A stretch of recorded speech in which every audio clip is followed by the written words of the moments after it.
Ya Muhammad, angkat kepalamu. Tidak lagi ada yang ibadah di padang mahsyar ini. Mengangkat kepala, lalu sujud lagi Allah di hadapan Allah. Nabi Muhammad SAW diangkat lagi.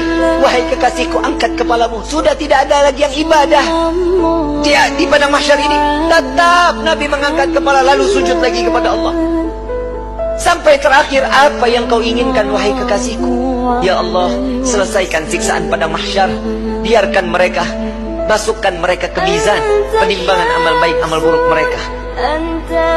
Ya Muhammad, engkau meminta tanpa sujud kepadaku, aku akan memberikan apa yang kau inginkan. Nabi Muhammad SAW tanpa sujud, jika dia meminta kepada Allah, pasti akan dikabulkan. Dengan akhlak baginda Rasul SAW, beliau sujud, tahu beliau adalah seorang hamba yang pantasnya untuk sujud kepada Allah. Dia adalah Nabi SAW. Tatkala mereka datang bersama dengan Nabi, ya Rasulullah, mintalah permohonan kepada Allah. Apa jawaban Nabi? Analaha, analaha, analaha. Aku yang dapat menolong kalian. Aku yang akan memberikan syafaat kepada kalian. Aku yang akan membebaskan kalian dari siksaan padang mahsyar di hari ini. Saat dia meminta selesai padang mahsyar, masuk mereka semua ke mizan. Sampai di mizan, Nabi berdiri di depan mizan, melihat rombongan daripada umatnya. Saat beliau dalam keadaan dosa yang begitu besar, Nabi sujud kembali di hadapan Allah. Ya Rabb, doa baginda Rasul SAW, ya Allah, ringankan beban dosa umatku, beratkan pahala mereka, ampuni dosa mereka ya Allah.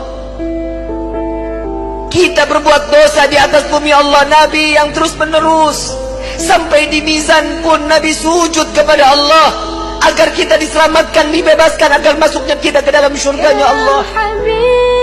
Setelah mizan, Nabi SAW berdiri lagi di sirat. Saat dimana jembatan tersebut, satu helai rambut dibelah menjadi 7, tajamnya luar biasa. Di bawahnya neraka jahanam.